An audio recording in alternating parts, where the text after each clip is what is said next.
Greetings, everyone. It's time to connect with Caroline again. Today, I want us to talk a little bit about how to talk to children about racial issues. I know this is the heated topic that is currently flowing all over the internet, social media, and it can be really challenging for parents to have this tangible, genuine conversation with their kids. And I am not different. I am a part of that group because I have children and they are very inquisitive. They want to know exactly what is going on around the world. And it's really, really hard sometimes to sit down and have these type of conversations with them. However, having that conversation with our children is very, very essential because it builds up the foundation for them to understand and be able to live with these experiences. They're young children, they're growing, and they're definitely going to face these experiences in their lifetime. So it is very, very essential that they have like basic knowledge or broad knowledge about these racial issues, that it's not hidden. I mean, it's everywhere. They watch it on TV, they watch it on social media, on their phones, tablets. It's all over. So we cannot say that we can even hide this kind of conversation from our children. It is very, very important for us to educate them on that. And like they say, the common saying is that charity begins at home. And it is that home value, that home base, it is that home base that we provide to the children that is really going to set that foundation for how they see racial issues in the future. And I was reading some information on the UNICEF website, and it's clearly stated there as well that it is very hard for this conversation to be had by parents and their children. But it is very, very essential because avoiding or ignoring these topics, it just leads to it doesn't protect the children. What it does, however, is it exposes them to bias. And we don't want that for our children. We want them to be equipped with the knowledge that are able to stand up for themselves in the future. And I would say silence is not an option. It is time for everybody to speak. It is time for parents to talk to their children about racial issues. My son, a young, beautiful boy, he has a friend that he has known from when he started going to daycare. He was only 2 years old and he met this friend of his who's a white young girl, and they've been friends forever. He's 9 years old now, so you can tell how far they've come. So when these happenings begin to pop up in social media, he started asking me all these questions. Why are white people killing black people? What makes us so different? Why are they doing this? And it's so hard to listen to a young child discuss those kind of topics because, first of all, his very best friend is a white girl, and his very best friend is white. And when he has this knowledge of whites are killing blacks, then I begin to wonder how this is playing in his mind. But with the home-based training that we provided for him to make him to understand that we are completely the same, there's nothing that is different about us. Human beings are very unique. The only difference with some of us is just the color of the skin. Nothing else is different because we all have the same body parts. We all think alike. And there's just the only difference, we tell him, is the skin color. And we had to provide that explanation to him because we want to make him comfortable. And I am just thankful that since that conversation, I haven't really noticed any signs of maybe withdrawal from his friend. Now my son is in grade 3, and sometimes I can remember sometimes him telling me that his friends are laughing at his last name. And I will say, but what's wrong with your last name? He said, it's the way that it's pronounced. Well, everybody has some form of pronunciation in their names. And I just say, you know what? Everybody has pronunciations in different ways. And your friends, they are not your parents.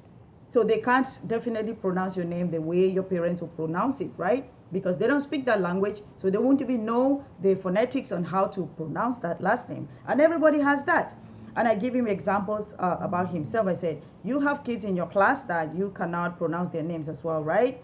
But would that make you laugh at them? So you have to know the boundary. When they laugh at you, say, listen, it's because you cannot pronounce my last name. And the same thing that's happening. If I don't pronounce your last name, I pronounce it the way it's funny. It sounds funny. If I laugh at you, it's not fun. So you don't have to laugh at somebody else.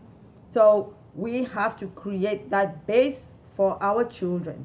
And in terms of my 15-year-old, I had a conversation with her as well. And it blew my mind. Depth knowledge that she has.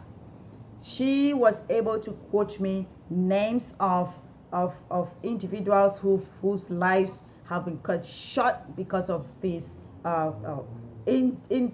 indecent behavior of some people, because of killings. And I said, do your teachers usually have like that kind of conversations or those kind of conversations with you all? And she said, well, because of the current happenings right now, we had to do these assignments that about how we feel in terms of what is happening. And I can guarantee you, I don't want to say it in my own words. I want to read it out for you all to hear the poem that my 15-year-old wrote. So she titled it Because We Are Black. As a black person living on this earth, it really hurts me to see that people like me are being treated in a childish manner. And I can't even say childish because a child doesn't think that way. Children are not born racist. They are taught it. They grow up to believe that blacks are nothing but animals. We have been fighting the battle of being black for so many years, and to think that it was just getting better, it gets 10 times worse. They look at us, they look at us in our face and laugh at us. They take our lives away while having a smile on their faces and expect us not to speak up. Why can't we just live as one? Not all blacks are the same. Yes, there are some that may be violent and may be a threat, but not all of us are like that. And death is not the answer to punishing us. We should not have to die because of the color of our skin. Whites have killed multiple people at once and were calmly arrested. Blacks will walk down the street, take a jog, and will get tackled down to the ground, shot, and even strangled to death. What makes us so different from the others? Our color doesn't define who we are, but our character does. End quote. Martin Luther King Jr. We should not have to shed tears and fight just because we are black. We shouldn't have to worry when family members go outside because you never know if they will come back home. We just shouldn't have to be scared for our lives because we are black. We blacks are strong people. We have been fighting since day one. We have picked cotton from morning till evening. We have gone days with little or no food. We have taken insults. We have run miles to freedom. We have lost our lives. We have lost our rights as humans simply because we are black. I am proud to be black. What I'm not proud of is the fact that I must do things in fear. What I'm not proud of is that in the near future, I may not get that part-time job because of my skin color. I'm proud of the fact that we are taking a stand, but I'm not proud that we are taking a stand until now. We should have been living as one. We should be walking on the streets feeling safe.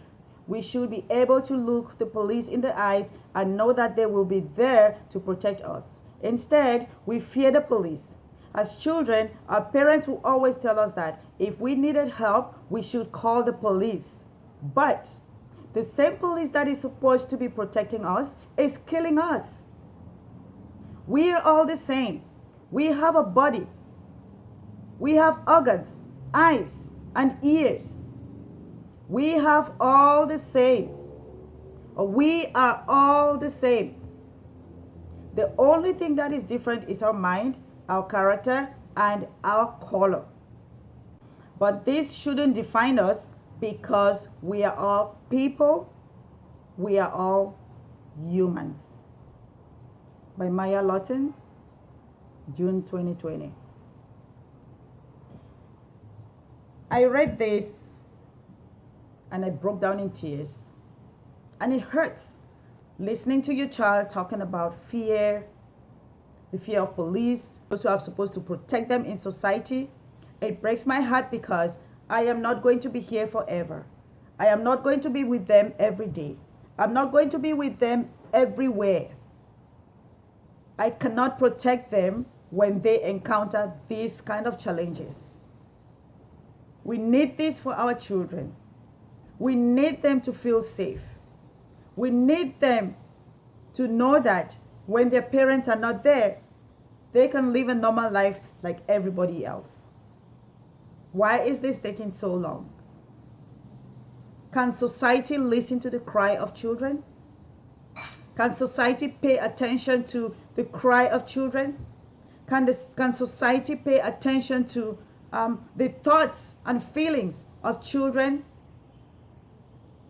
The time to act is now.